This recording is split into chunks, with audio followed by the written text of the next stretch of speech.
बिस्मिल्लाह रहमान रहीम। शुरू करता हूँ अल्लाह के पाक नाम से जो बहुत बड़ा मेहरबान निहायत रहने वाला है। दोस्तों, बहनों, भाइयों, देखती आंखों और सुनते कानों को अस्सलाम वालेकुम।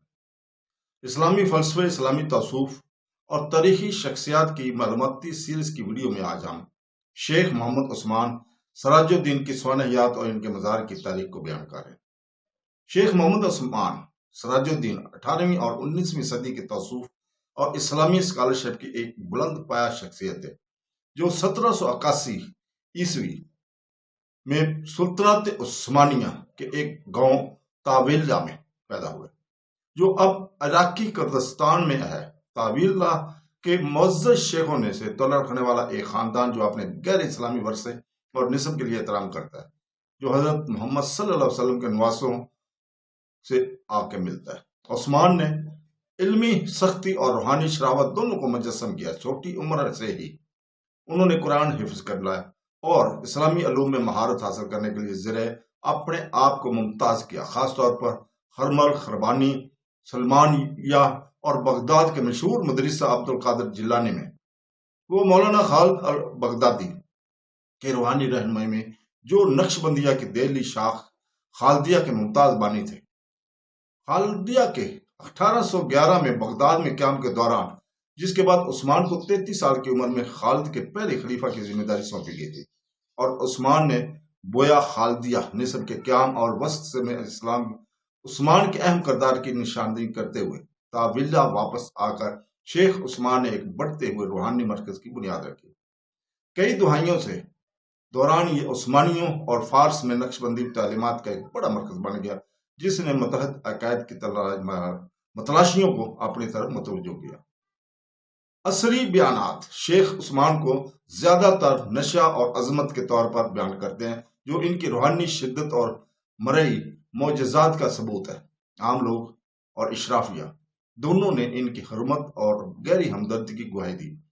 इसका असर और रसूख ताविल्ला से आगे फैला हुआ था, जिसने पूरे मशरिक वस्ता में शागिर्दों, नायबीन और खुलफा के एक नेटवर्क खींच लिया। फिक्र अंगेजी किस्से कहानियां बिशमूल हैदरी का एक अख्तसाब ये बताते हैं कि यहूदी और ईसाई रूहानी दायरे में आ गए, सूफियानी कफीयतें हासिल की और इनकी मोहब्बत भरी तवज्जो से मुतासर हुए, जो बैन मज़ाहिब रूहानी मकनातीसियत का एक नादर मुजाहरा है। शेख उस्मान का जमीनी सफर 6 सवाल 1283 हिजरी 1867 ईस्वी की शाम 88 साल की उम्र में इनके प्यारे घर तवेलिया में इख्तिताम पजीर हुआ, जहां इन्हें एक बाग में अपने घर के साथ सुपुर्द खाक किया गया। ये मकाम इनके उम्दा जिंदगी के लिए मौजू था। सादा लेकिन मुकद्दस तदाफीन की जगह ने मजार के मरकज के तौर पर काम किया। एक आजिज बगीचा मकबरा जिसे इसके कीदतमंद पैरोकारों और खानदान ने तमीर किया था। वक्त गुजरने के साथ साथ ये एक काबिल तज़ीमी मुकाम बन गया, जिसने कुर्दिस्तान और इसके बहर के इलाकों से ज़ायरीन को अपनी तरफ मतवज्जो किया। इनकी तदफीन की जगह से मुत्सर इनके मज़ार का तहफ़्फ़ुज़ और आसपास की रिहाइश गांव का क्याम, जैसे कि बाकौन, तकबील और गिलप, जो कि इसके औलाद के नाम है, इसके तालीमात के पायदार फौत कुव्वत और इस इलाके में रूहानी परवरिश करने वालों के तौर पर हाउस ऑफ तावील के किरदार की गवाही देते हैं। दोस्तों, मज़ार आज भी तवेला में मौजूद है, जो पहाड़ों से घिरा हुआ है और इस रूहानी चमक का हासिल है जिसे शेख उस्मान ने काश्त किया था।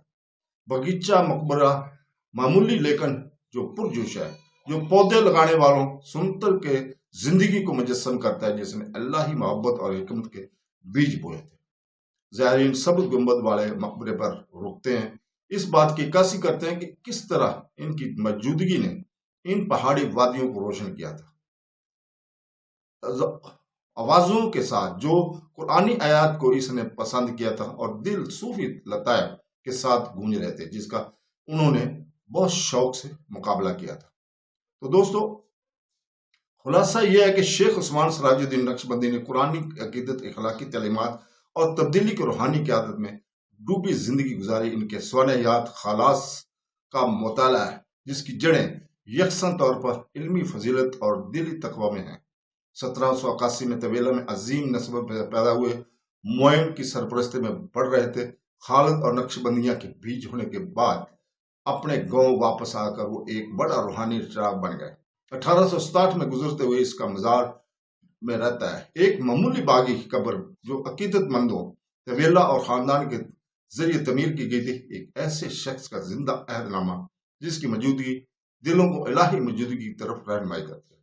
तो दोस्तों, इसके साथ ही हम आज इजाजत चाहते हैं कल तक के लिए, और अल्लाह ताला से दुआ करते हैं कि वो हमें कुरान और हदीस पर अमल करने की तौफीक अता फरमाए।